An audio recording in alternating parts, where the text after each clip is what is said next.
Do you have pain running down your inner lower leg, especially when you're on your feet, whether that is walking, running, or maybe even standing? This inner lower leg pain can be associated with your tibialis posterior muscle being unhappy, leading to something called tibialis posterior tendinitis or tibialis posterior tendinopathy. Tibialis posterior tendinitis usually means that your pain is more acute and fresh, so you have been feeling this problem for less than 6 weeks, and tibialis posterior tendinopathy usually means your pain is more chronic, so you have had this pain for months.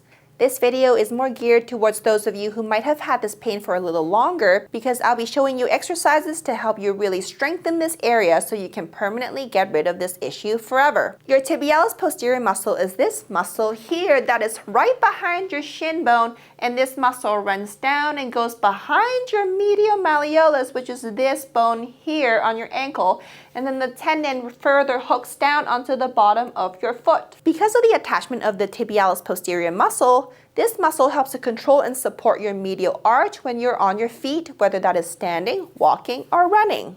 Tibialis posterior tendinitis or tibialis posterior tendinopathy is often an overused injury. Tibialis posterior tendinitis or tendinopathy is usually more common in those of us who have flat feet because when we're standing, if our midfoot arch is collapsed, we will be putting more pressure onto that collapsed midfoot and thereby putting more pressure onto our tibialis posterior tendon when we are weight bearing, which means standing on our feet.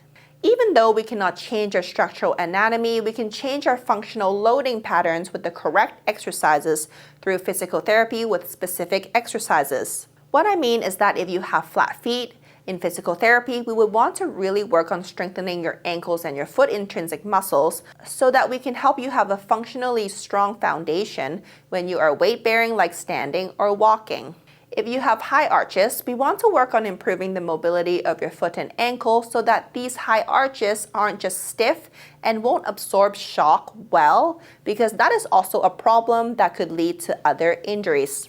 Before I go on to show you my favorite exercises to fix tibialis posterior tendon pain, I'm curious to see what your foot type is. So comment down below to let me know which foot type you may have. And don't forget, you can also be in the middle, having more of a neutral foot arch, which is typically seen as being a more ideal foot structure. But since we are all different, whatever structural differences we may have or that our parents or God have given us, let us just work on what we can improve on and help us prevent pain and injuries in the activities that we love to do. The function of our tibialis posterior muscle is to help us to plantar flex our ankle, pointing our ankle down, and also to help us invert our foot, pointing our ankle in. Like I said before as well, it plays a very important role in helping us support this long arch of our foot. So if your tibialis posterior muscle and tendon has been giving you grief, which can mean pain down your inner lower leg or your arch, these are my favorite exercises you can do to help you fix tibialis posterior tendinitis or tendinopathy once and for all. So the first exercise is the banded ankle inversion.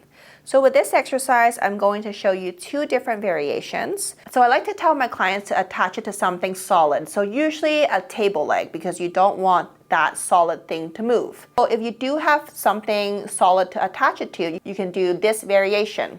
But if you don't have something to attach it to, I'll show you another variation later that you can do as well.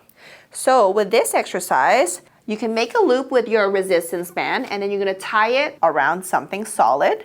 And then what you're essentially doing is what we call ankle inversion and plantar flexion. The band is pulling you the opposite direction and you're going to point your whole foot downwards.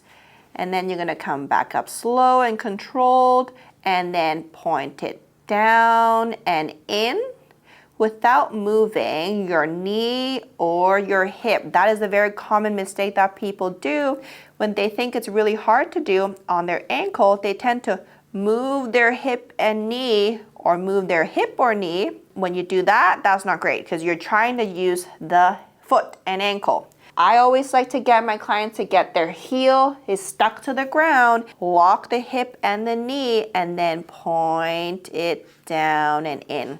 So you should feel your tibialis posterior muscle, which is this muscle right here. That's the working muscle. Hold it for 3 seconds, come back out slow. So down and in, hold it for a few seconds, and come back. You want to do about 3 sets of 12 for this exercise. If you don't have something to attach it to, you can do it like this, and you're just going to be holding on with your other hand. Now you're going to be fighting against your band and gravity. So same thing, same direction. You're going to point your foot up. And again, up. Using this muscle and that lower leg when you're doing this. Same thing applies, 3-second hold at the top and then come back down slow. So that's your first exercise, the banded ankle inversion. So the next exercise is the ball calf raise. So to do this exercise, you want something you can squeeze. So a tennis ball, a ball from the dollar store, anything works as long as you have something where you can put in between your ankles. There are 2 variations with this one. The first one is going to be the easier variation. The second one is going to be the harder one. So the first variation I'll show you is just off the ground. Put this ball in between your ankles like this. All you're going to be doing is keep squeezing that ball where you're going to be working that tibialis posterior muscle, and then you're going to come up onto your toes. So keep squeezing it really, really hard and come up onto all of your toes without scrunching your toes.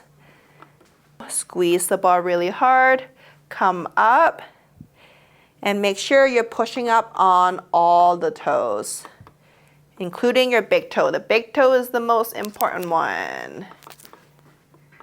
Like that. So squeeze, squeeze, squeeze, squeeze it really hard. With this exercise, you want to do 3 sets of 15. If you have access to a step, the better exercise to do is off of a step, because then you can go into a stretch of your Achilles while you are strengthening your tibialis posterior muscle. So if you do have a step, same thing applies. You just want to squeeze the ball and then come all the way up. When you're coming down, you want to go into that slight stretch with your heels down the step and then go back up again. Hold it for a few seconds and then come down into a stretch. Come up, hold it for a few seconds, and come down into a stretch. So again, you just don't want to be scrunching your toes, and feel that stretch as you come down slowly. So 3 sets of 15 for that one. So the next exercise is the elevated back foot calf raises. With this exercise, you're strengthening both your calf complex and your tibialis posterior. You want to elevate that back foot, and the front foot is your working leg. Do a slight lunge type position, come up and down, up and down. Most of the weight should be on that front foot when you're doing this. And I like to hold it for about 3 to 4 seconds when you're at the top. And then come down slow.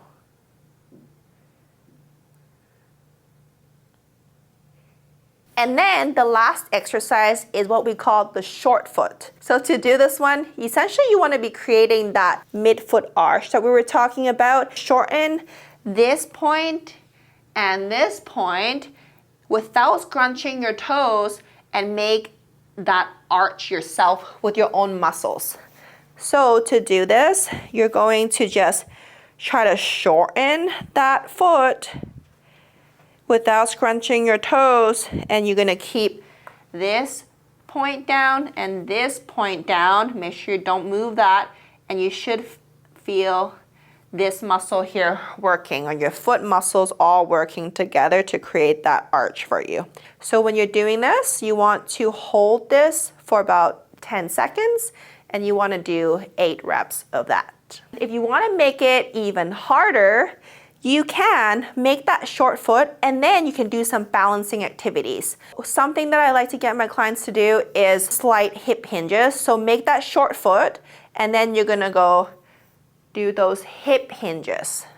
Just single leg balance and hinging your hips back and forth, back and forth. So this is called single leg hip hinges with short foot. This one, you probably want to do it barefoot.